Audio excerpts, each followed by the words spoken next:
आविर्भाव दिवस है। हमारे इस्कॉन मंदिरों में जहाँ जहाँ भगवान राम, सीता, लक्ष्मण, हनुमान जी के विग्रह हैं, वहाँ उनका अभिषेक और उत्सव के कार्यक्रम चल रहे हैं। तो आज हम लोग भगवान राम के विषय में चर्चा करने का प्रयास करेंगे।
जय, श्री श्री राधा रमण बिहारी भगवान की जय, सीताराम लक्ष्मण हनुमान जी महाराज की जय, उपस्थित समस्त भक्त वृंद की जय, उपस्थित समस्त भक्त वृंद की जय, उपस्थित समस्त भक्त वृंद की शील प्रभुपाद की।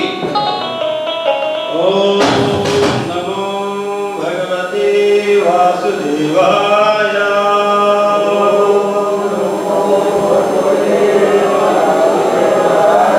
ओम नमो भगवते वासुदेवाय।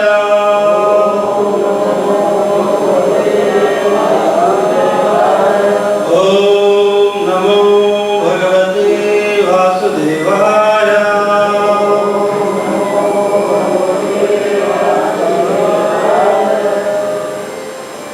हरे कृष्णा। तो आज बहुत महत्वपूर्ण दिन है वैष्णवों के लिए। जैसे जन्माष्टमी है वैसे ही रामनवमी है। भगवान कृष्ण का जन्म अष्टमी को है और राधा रानी का उनका भी अष्टमी, राधा अष्टमी है ना। भगवान राम का जन्म नवमी को है और सीता जी का जन्म भी नवमी को है, सीता नवमी। तो भगवान राम बहुत विशेष अवतार है। भगवान के जितने अवतार हैं उन सब का प्रयोजन होता है। क्या प्रयोजन होता है भगवान के अवतार का? यदा यदा ही धर्मस्य, भगवान क्यों आते हैं? धर्म की स्थापना करने के लिए, है ना। लेकिन भगवान राम जो है वो किस रूप में आए हैं? मनुष्य के रूप में, है ना। हम लोग मनुष्य हैं तो हमारे रूप में भगवान राम आए हैं, है ना। भगवान कृष्ण किस रूप में आए हैं? भगवान कृष्ण किस रूप में है? वो मनुष्य लगते हैं लेकिन मनुष्य है नहीं, वो साक्षात भगवान है। भगवान राम ने कोई ऐसा कार्य नहीं किया जिससे ये प्रदर्शित हो एकदम कि ये कोई भगवान है। जैसे भगवान कृष्ण ने क्या किया? गोवर्धन डाल दिया, ठीक है। भगवान कृष्ण ने बहुत से ऐसे कार्य किए जिनको देख करके पता चलता है कि ये साक्षात भगवान है, कोई और नहीं है। लेकिन भगवान राम ने चूंकि मर्यादा पुरुषोत्तम है इसलिए उन्होंने सारे कार्य मर्यादा में रह करके किए, है। कहीं पर भी इसका प्रदर्शन नहीं किया कि वो कौन है? स्वयं श्री भगवान। तो भगवान राम के जीवन चरित्र से हम लोग बहुत कुछ सीख सकते हैं। वास्तव में हम सब लोगों का एक बहुत बुरी आदत है नकल करने की, है ना। हम सब लोग क्या करते हैं? नकल को बोलते हैं अनुकरण, है ना। आध्यात्मिक जीवन में दो चीजें हैं, एक अनुसरण है और दूसरा अनुकरण है ना। अनुकरण का मतलब होता है जैसा उस महापुरुष ने किया, जैसा भगवान ने किया वैसा हम करेंगे, है ना। और अनुसरण का मतलब है कि जैसा भगवान ने कहा है या जैसा महापुरुष ने कहा है वैसा हम करेंगे, है ना। हम लोग कैसा करते हैं? जैसा भगवान या महापुरुष गुरु कहते हैं वैसा करते हैं कि जैसा जैसा वो करते हैं वैसा वैसा करते हैं। कैसा करते हैं? क्या अनुभव है आप सबका? अनुकरण ही करते हैं ना, है ना? और उसका कारण ये है कि बचपन से हमारा ये संस्कार पड़ा है अनुकरण करने का, है ना। माँ बाप को देखा गिलास में पानी पी रहे हैं तो बच्चा भी क्या करता है? माँ बाप को देख करके नकल करता है, वो भी गिलास में पानी पीता है ना। भगोने में नहीं पीता, है ना। पिया तो भगोने से भी जा सकता है, कटोरे से भी पिया जा सकता है, गिलास से क्यों पीते हैं? क्योंकि सबको पीते हुए देखते हैं तो वैसा नकल करते हैं। तो ये अनुकरण का संस्कार हमारे अंदर बहुत गहरा है, बहुत अंदर तक भरा हुआ है। तो अगर ये अनुकरण का जो संस्कार है इसको अगर हम भगवान राम से जोड़ दें, है ना, भगवान राम का क्या करें? अनुकरण करें, तो हमारा जीवन जीते जी भगवत धाम बन जाएगा और हम इस धरा धाम को छोड़ करके साकेत धाम, भगवान राम का जो धाम है साकेत धाम, वहां को प्राप्त करेंगे। भगवान कृष्ण का धाम है गोलोक धाम, है ना, वृंदावन धाम। और भगवान राम का धाम कौन सा है? साकेत धाम, अयोध्या धाम। हम सब उत्तर प्रदेश वाले बहुत भाग्यशाली हैं। दो धाम कहाँ है? उत्तर प्रदेश में। यानी हम लोग बहुत नजदीक हैं भगवान राम और भगवान कृष्ण के। लेकिन इतना नजदीक होने के बावजूद अगर हम लाभ न ले पाए तो बड़ा दुर्भाग्य होगा, है ना? और वास्तविकता में कई बार ऐसा होता भी है कि हम जिसके जितने नजदीक होते हैं उससे लाभ नहीं ले पाते, जितना जो दूर होता है उससे लाभ ले लेते हैं, है ना? ये अनुभव है कि नहीं है? जैसे आपके घर में भगवान है, राम है, कृष्ण है, तो भगवान राम और कृष्ण में कोई भेद नहीं है, लेकिन फिर भी अगर हम जगन्नाथपुरी जाएं कृष्ण के दर्शन करने, है ना, तो वही कृष्ण में मेरा भाव अलग होता है।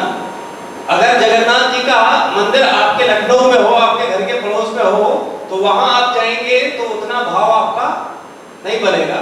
लेकिन अगर आप कई सौ किलोमीटर दूर जाएंगे और वहां दर्शन करेंगे तो वहां आपका भाव बनेगा। कारण क्या है?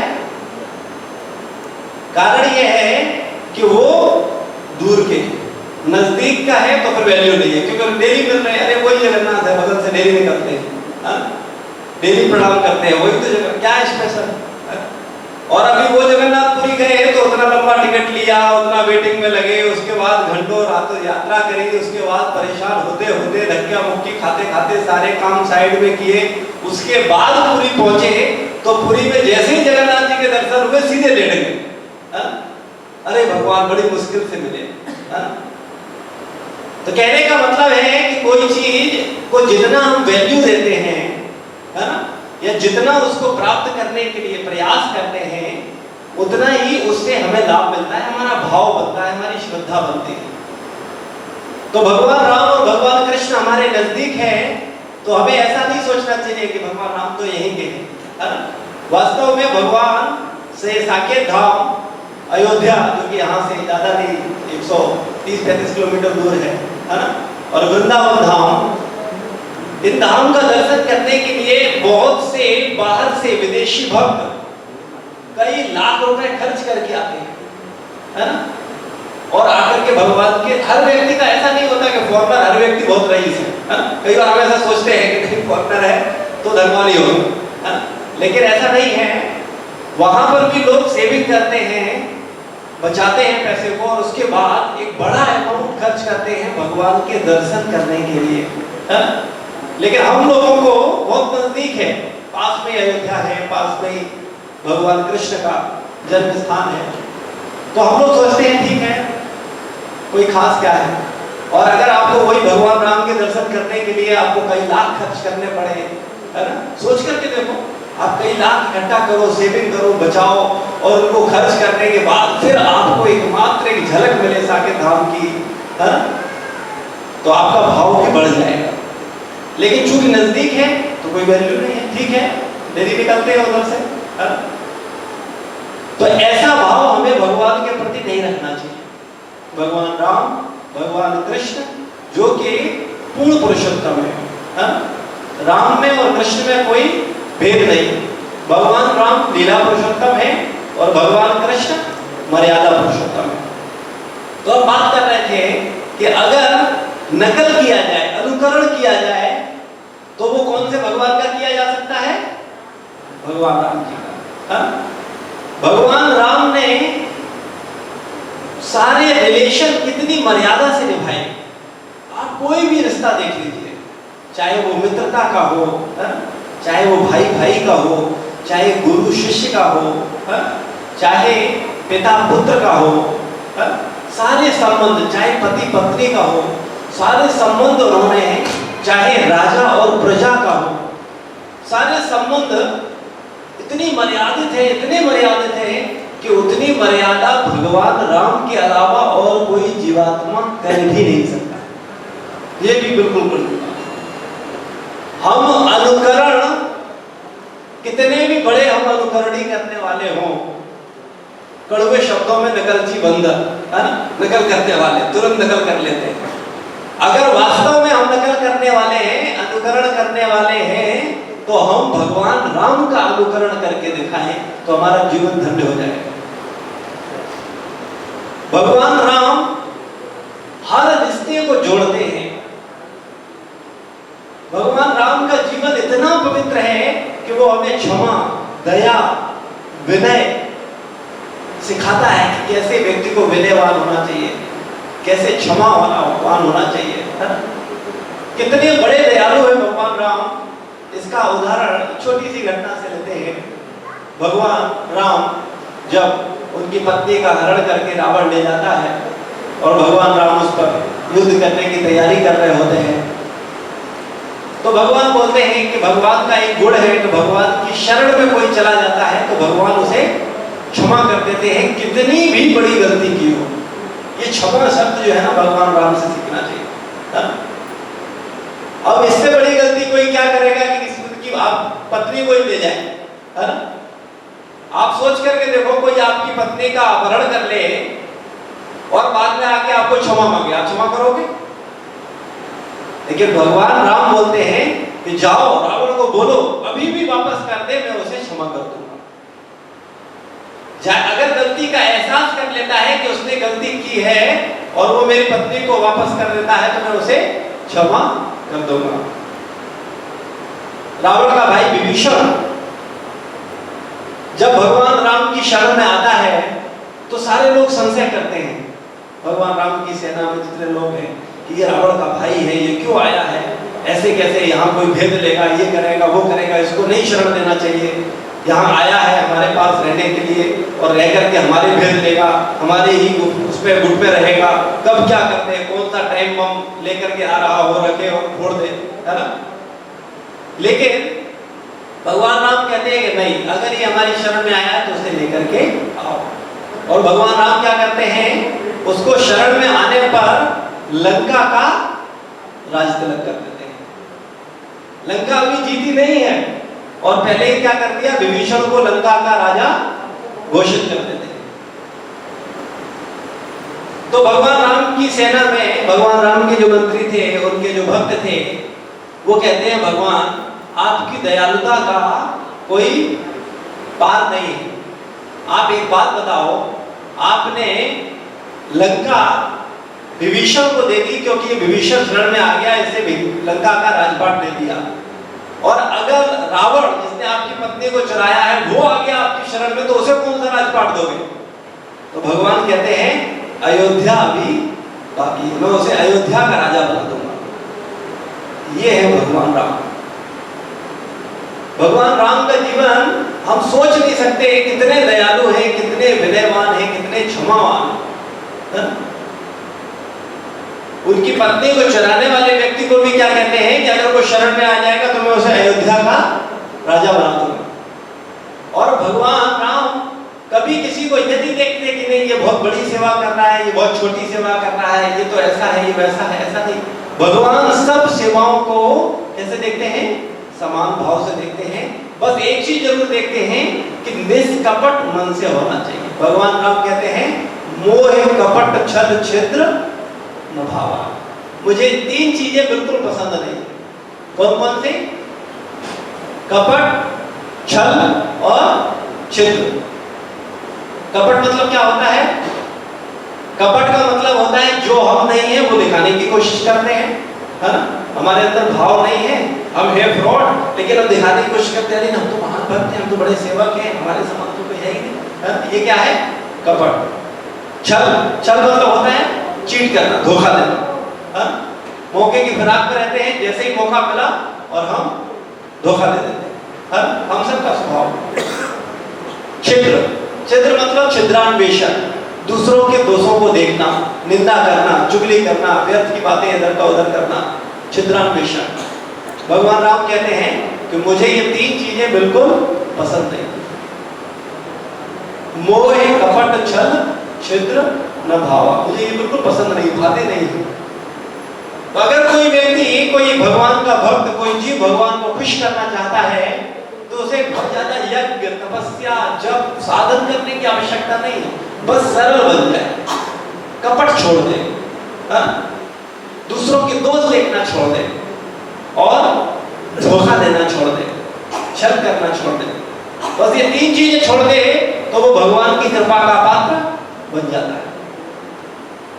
तो भगवान राम हर व्यक्ति का ये देखते हैं किसकी कितनी सामर्थ्य है। जैसे यहाँ जितने लोग बैठे हैं सबकी सामर्थ्य एक है, हर व्यक्ति की सामर्थ्य अलग है। किसी व्यक्ति का इनकम हो सकता है महीने का 1 लाख रुपए हो, किसी व्यक्ति का इनकम 10,000 रुपए हो, किसी का 5,000 रुपए हो, किसी का 50,000 रुपए हो, किसी का 25,000 रुपए हो। तो हर व्यक्ति की सामर्थ्य अलग अलग है ना, और हर व्यक्ति अपनी सामर्थ्य से सेवा करता है ना। जैसे फॉर एग्जाम्पल अगर किसी के 5,000 रुपए इनकम है महीने की, और वो अगर 5,000 रुपए में से 500 रुपए सेवा कर रहा है, तो वो 500 रुपए उसके कितने हो गए? 5,000 का कितना परसेंट हुआ? 500 10%, है ना। और अगर किसी का इनकम 1 लाख रुपए है और वो भी कहे हम 500 रुपए दान करते हैं, तब कहने का मतलब है भगवान व्यक्ति का भाव देखते हैं कि किसकी कितनी क्षमता है। इस क्षमता के पीछे फिर एक छोटा सा पाठ लेते हैं भगवान की लीला का। जब भगवान लंका पर चढ़ाई करने के लिए सेतु बना रहे हैं पत्थरों का, तो क्या करते हैं बड़े बड़े वानर, क्या करते हैं बड़े बड़े पत्थर उठाते हैं, डालते हैं, है ना। हनुमान जी महाराज क्या करते हैं पूरा पहाड़ उठाते हैं और डाल देते हैं। वहीं पर क्या देखते हैं कि गिलहरी बालू के कणों को उठाती है और जाकर के उसमें डालती है समुद्र में। तो सारे वानर, सारे लोग उसके क्या करते हैं? उपहास करते हैं, कहते हैं क्या गिलहरी लगी हुई है, इसके ये छोटे छोटे कंकड़ डालने से कुछ होगा क्या? इससे पुल बनेगा? है? जैसे अगर कोई बहुत धनवान व्यक्ति मंदिर में आए और कहे कि मैं 50 लाख रुपए देता हूँ भगवान की सेवा में, और एक व्यक्ति जिसका सामर्थ्य नहीं है, जिसका गरीब व्यक्ति है, वो अपनी इनकम से फॉर एग्जाम्पल 500 रुपए देता है भगवान की सेवा में, नित्य सेवा में हर महीने देता है, और एक व्यक्ति 50 लाख देता है, तो 50 लाख वाला सोचे इसके 500 रुपए किस काम के? ये तो बेकार व्यक्ति, तुच्छ व्यक्ति है। मैं 50 लाख की सेवा कर रहा हूँ तो मैं बहुत महान हूँ, लेकिन भगवान की दृष्टि में दोनों समान। क्यों? क्योंकि हर व्यक्ति की सामर्थ्य अलग है। भगवान राम उस गिलहरी को बड़े प्रेम से बुलाते हैं, उसको लाते हैं, अपने हाथ पे रखते हैं और उसको दुलार करते हैं, और दुलार करने में उसके ऊपर यूं हाथ फेरते हैं। आज भी आप देखेंगे गिलहरी के, भगवान राम के जो निशान हैं वो हर गिलहरी के शरीर पर है। कई सारे उदाहरण हैं, सुदामा और कृष्ण का उदाहरण ले लीजिए। भगवान कृष्ण वो मिलने के लिए सुदामा जाते, भगवान के भाव की बात कर रहा हूँ, भगवान के मूड की बात कर रहा हूँ। जब अगर हम किसी को प्रेम करना चाहते हैं, किसी से जुड़ना चाहते हैं, तो उसके मूड को जानना पड़ेगा, उसका मूड क्या है। उस मूड के अनुसार चलोगे तो आपका प्रेम होगा, आप पे कृपा होगी, और उसके मूड के विपरीत कार्य करोगे तो कभी कृपा होने वाली नहीं है। भगवान स्पष्ट कहते हैं, भगवान अगर चाहें तो राम गीता का अध्ययन कर सकते हैं। भगवान राम का जब राजपाट हो जाता है, राजपाट होने के बाद भगवान राम उपदेश देते हैं राजा बनने के बाद। उस राम गीता के अंदर सब कुछ है, संक्षेप में है, बहुत थोड़ा सा 2 चौपाई हम लोग पढ़ेंगे तो आपको मिलेगा शिक्षा क्या कह रहे हैं। वैसे भगवान राम कहते हैं मुझे वो प्रिय है जो मेरी बात मानता है, जो मेरे आदेश को मानता है, जो मेरी इच्छा के अनुसार कार्य करता है। वो प्रिय नहीं है जो मेरी इच्छा के विपरीत कार्य करता है। तो भगवान राम बहुत ही उदार है, बहुत ही दयावान है। हम लोग बात कर रहे थे सुदामा जी और भगवान कृष्ण का, क्योंकि राम और कृष्ण में कोई भेद नहीं है। भगवान कृष्ण के लिए सुदामा जी जब भगवान कृष्ण से मिलने जाते हैं तो भेंट के लिए सुदामा के पास कुछ होता नहीं है, हा? तो सुदामा कहते हैं क्या ले जाएंगे? तो उनकी पत्नी क्या करती है, अड़ोस पड़ोस में जाती है और भिक्षा मांगती है, तो उन्हें कुछ चावल मिल जाते हैं टूटे, उनको लेकर के वो पोटली में लेकर के जाते हैं भगवान को। और भगवान जब उन चावलों को लेते हैं तो एक एक चावल खाते हैं और उनको एक एक लोक का राजा बना देते हैं। जो तीसरा लोक का राजा बनाने वाले होते हैं तो उनकी पत्नी रुक्मिणी हाथ पकड़ लेती है, बोले क्या कर रहे हो, सब इनको दे दोगे क्या, कुछ तो अपने लिए भी रखो। तो भगवान कृष्ण कहते हैं कि वास्तव में मैं इसे क्या दे सकता हूं, भाई मेरे पास तो सब कुछ है, मैं उसे वो दे रहा हूं, इसके पास तो कुछ था नहीं, मांग करके ला करके मुझे दिया, ये तो इसका भाव मेरे भाव से बहुत ऊपर है।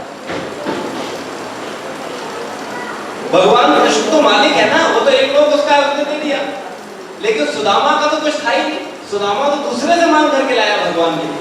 तो भगवान कहते हैं कि इसका इसे मैं क्या दे सकता हूं? तो भगवान भाव देखते हैं, भगवान देखते हैं कि व्यक्ति का कितना सामर्थ्य है, उस सामर्थ्य के अनुसार भगवान का सेवा करना चाहिए। है?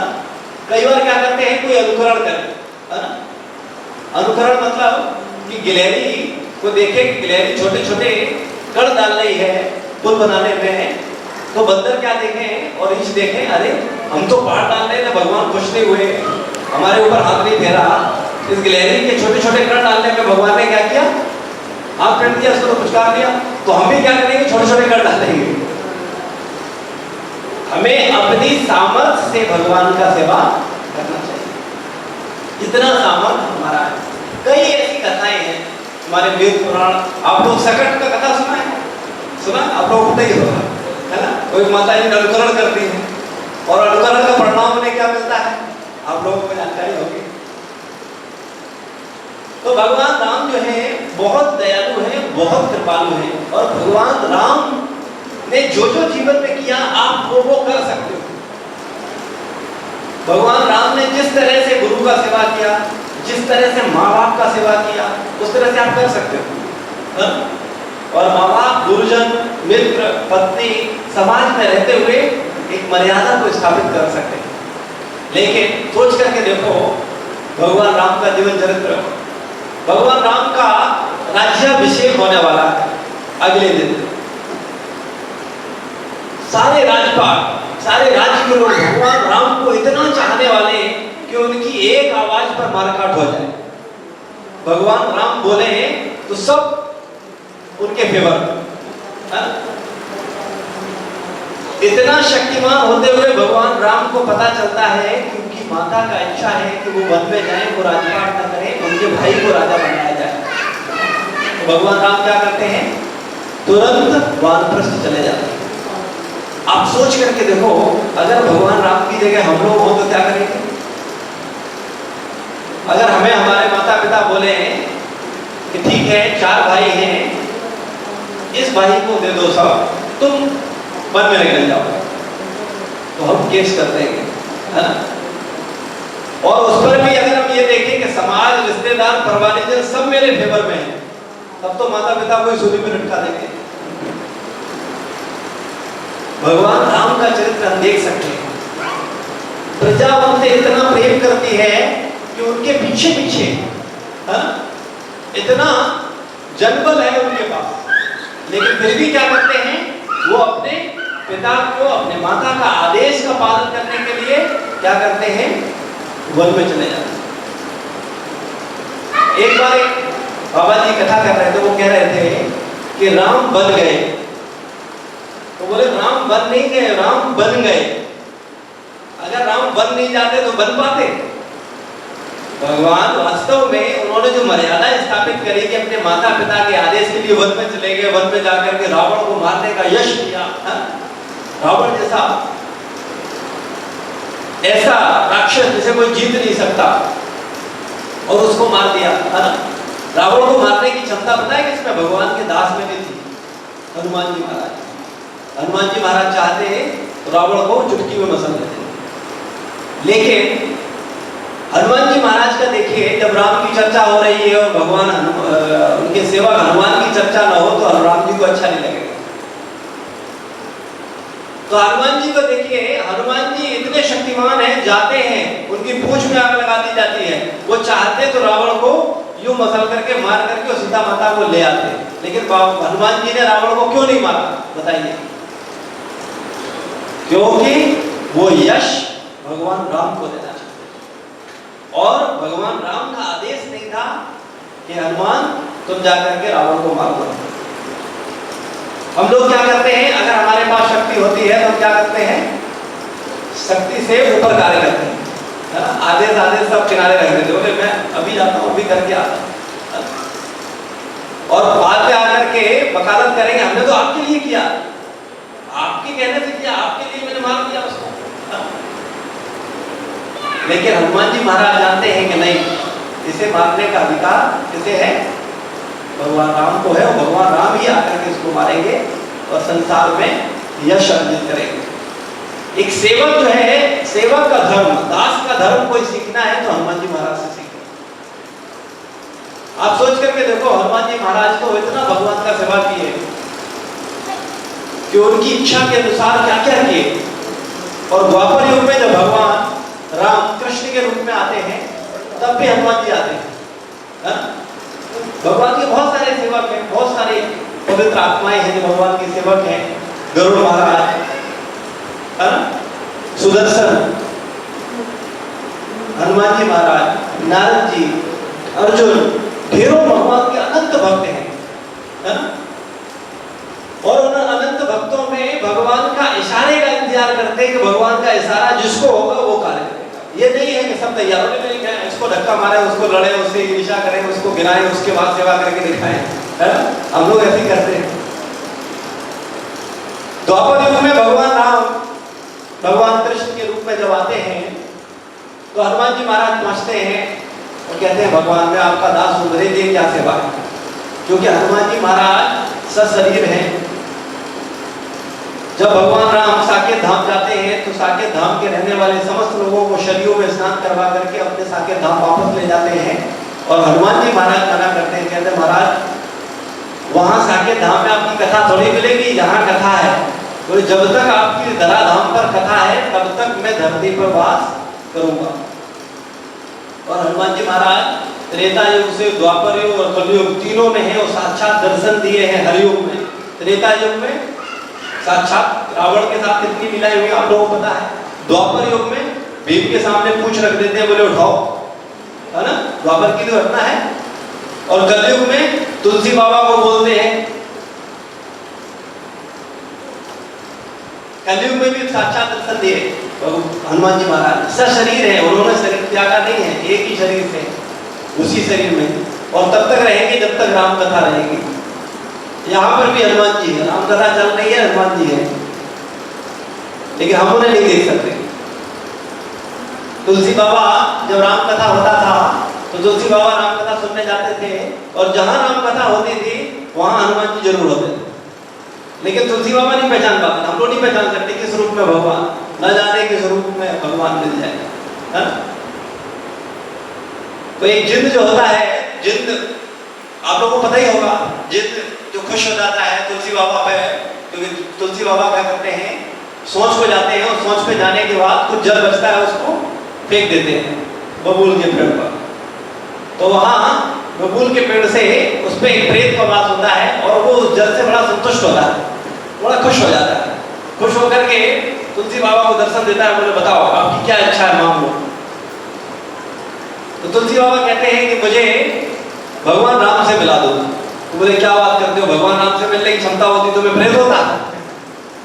अगर भगवान राम से ही मिल लिया होता, या उनको मिलने की मेरी क्षमता होती, मेरी ताकत होती, तो मैं प्रेत बना होता, अभी तो मेरा उद्धार हो गया होता। तो बोले फिर उपाय बताओ।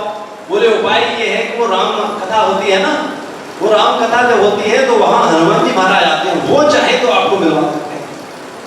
बोले कौन, कैसे पहचानेंगे हनुमान जी महाराज?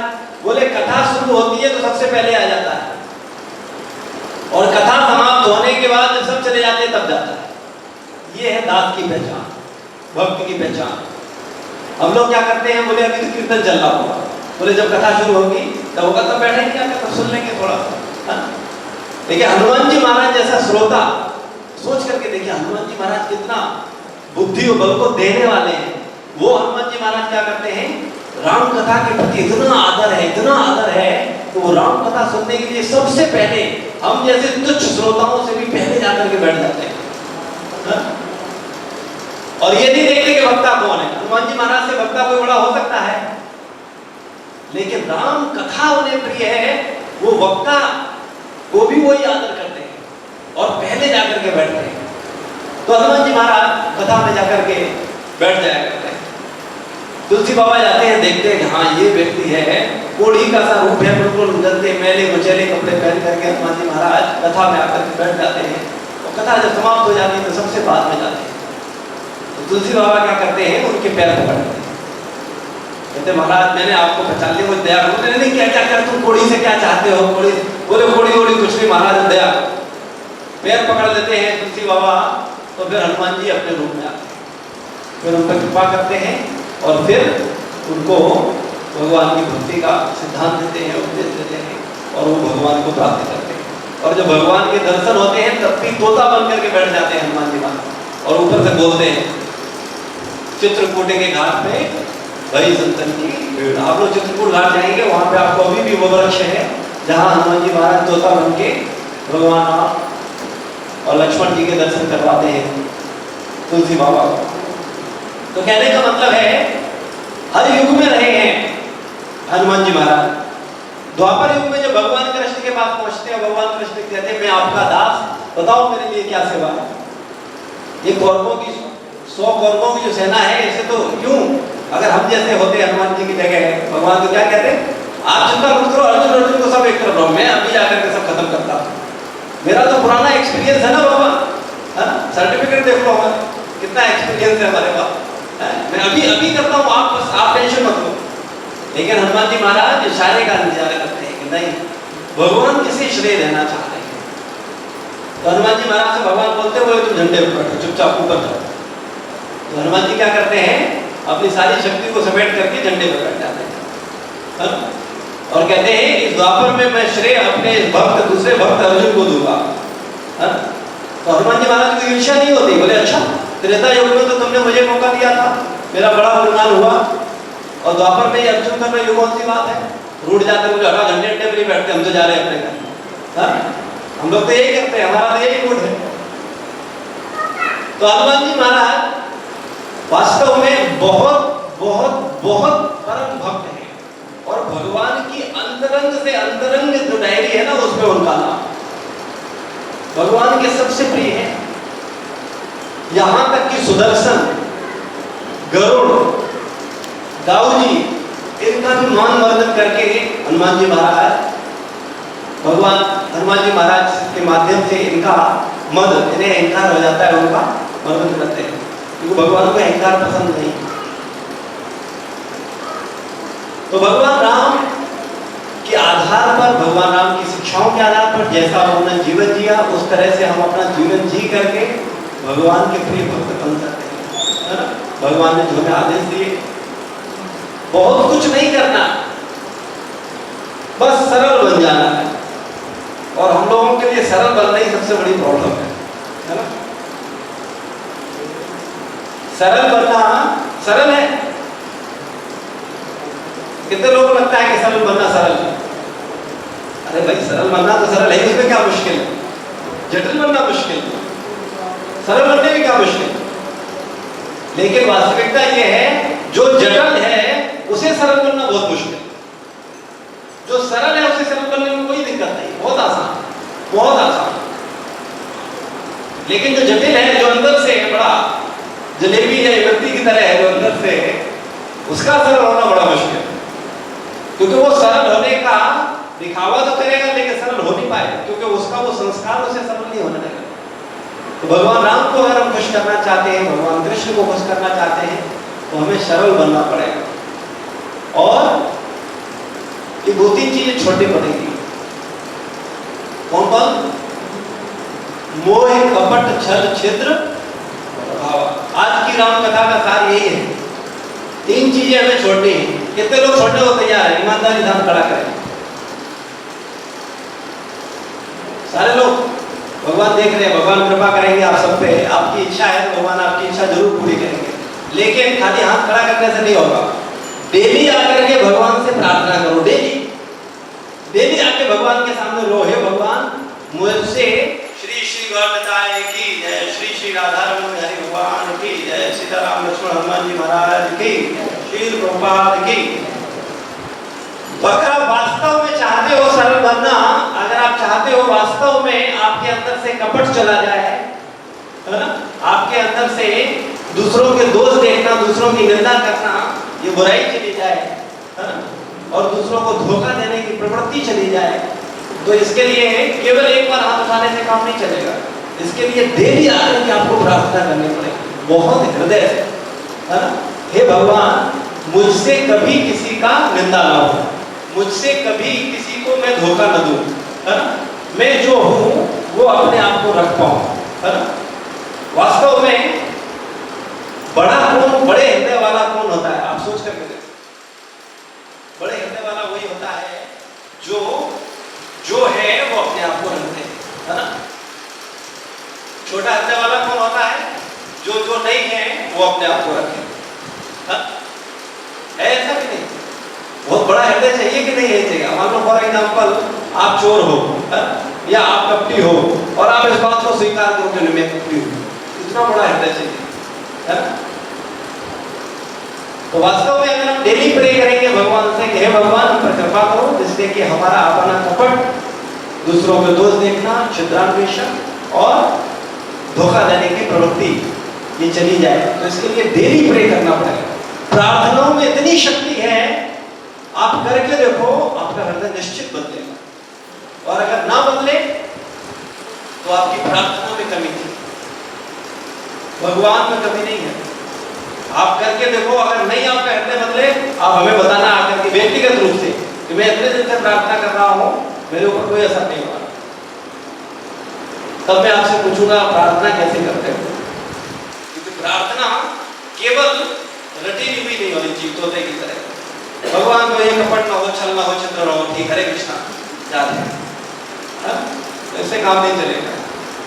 हृदय से बोलना पड़ेगा, हृदय से, हे भगवान मुझ पे दया, मुझ पे कृपा करो, है ना। और इतना हृदय से हो कि आपके आंसू निकल जाए, तो आप सोच लेना कि आपकी प्रार्थना भगवान ने स्वीकार कर ली। जब जब आप प्रार्थना करो और प्रार्थना करते समय आपके हृदय से आंसू निकले, तो समझना आपकी आवाज गोलोक धाम, साकेत धाम तक पहुंच चुकी है। और जब तक आपके आंसू न निकले तब तक आवाज यही है, ऊपर नहीं पहुंची। इसलिए भगवान से कुछ भी प्रार्थना करो तो हृदय से करो, और जब आप हृदय से करोगे तो आपकी आंखों से आंसू स्वाभाविक आएंगे, और जब आंसू निकलेंगे तो आपका हृदय उन आंसुओं में विमल हो जाएगा, पवित्र हो जाएगा, शुद्ध हो जाएगा। और शुद्ध हृदय ही मनुष्य जीवन का एकमात्र लक्ष्य है। रामचरितमानस का एक दोहा है, उसको चर्चा करते हुए मैं यहाँ पर राम को विश्राम दूंगा।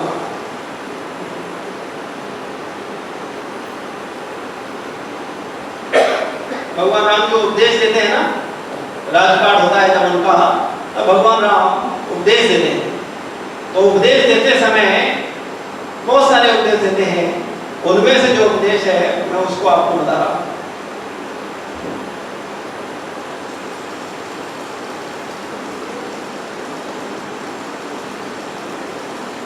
सो परत्र दुख पावहि, सिर धुन धुन पछताएं, काल ही कर्म ही ईश्वर ही मिथ्ये दोष लगाए। इसका मतलब क्या है, वे लोग मरने के बाद पछताते हैं, है ना, दुखी होते हैं। क्यों दुखी होते हैं? सो परत्र परलोक, सो परत्र दुख पावहि, सिर धुन धुन पछताएं, पछताते हैं मरने के बाद परलोक में। क्यों पछताते हैं? काल ही कर्म ही ईश्वर ही मिथ्ये दोष लगाए। कई बार लोग कहते हैं मैं सरल नहीं बन सकता, मैं कपट नहीं छोड़ सकता, मैं दूसरों की निंदा करना नहीं छोड़ सकता, मैं भगवान का भजन नहीं कर सकता। क्यों? काल ही समय नहीं है ये सब करने के लिए, मैं इतना व्यस्त हूँ, मेरी दिनचर्या इतनी व्यस्त है कि हम कैसे भजन करें, कैसे साधना करें, कैसे अपने मन को नियंत्रण में करें, है ना। बहुत से लोग आप लोगों से मिलते हो, लोग बोलते हैं ना टाइम नहीं है मेरे पास, तुम्हारे पास टाइम है इसलिए तुम कर रहे हो, मेरे पास टाइम ही नहीं है। उनसे ज्यादा जो बुद्धिमान है वो कर्म को दोष देते हैं, काल ही कर्म ही, वो कर्म को दोष देते। वो क्या कहते हैं? बोले हमने पूर्व जन्म में, इस जन्म में ऐसे कर्म कर दिए हैं कि हम कर्म बंधनों में उलझे हुए हैं, हम कैसे भगवान की भक्ति करें? हम नहीं कर सकते, हम अपने मन को सरल नहीं कर सकते। कर्म में नहीं, हमने ऐसे कर्म कर दिए, काल ही कर्म ही। और जो सुपीरियर बुद्धि रखते हैं, सबसे ज्यादा बुद्धि, है ना, वो क्या कहते हैं? ईश्वर पे दोष मढ़ देते हैं। क्या कहते हैं? भगवान चाहता है तुम भक्ति करो इसलिए तुम भक्ति कर रहे हो, जब हमें लिए भी चाहेगा तो हम भी करेंगे।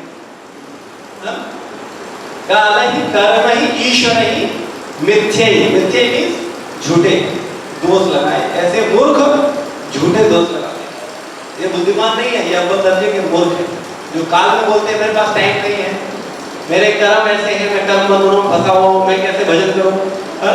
या तीसरे हमारे लोगों के मन में भी आता है, ऐसा विचार नहीं आता, बोले प्रभु जी भगवान की कृपा है आपके ऊपर, आप आगे मंदिर में, आप हमारी सेवा कर रहे हो, हमारे ऊपर भी कृपा होगी तो हम भी आ जाएंगे।